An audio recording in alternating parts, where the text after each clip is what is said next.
दोस्तों बिलाल हुसैन ना है मोचियां दा काम करेंदा है तकरीबन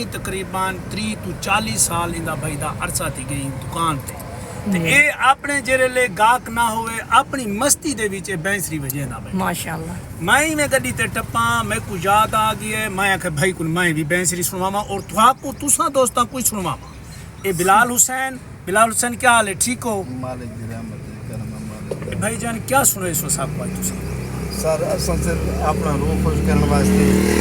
अपने आप को खुश करने वास्ते वजेंद्र है मैंने ऐसा करे ये नहीं तो किता जुड़ की साकुआं दे ऐसा वजेंद्र है ठीक है हाँ चलो साकुई में ना डू बोल सुनवाओ पहला ते दूजा बोल सुनवाई सो अरे जी जी।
माशाल्लाह खूबसूरत बैंसरी दी आवाज़ जेरी दिल को छू गई माशाल्लाह। बहुत ही अच्छी बैंसरी वजेंदा है बहुत ही खूबसूरत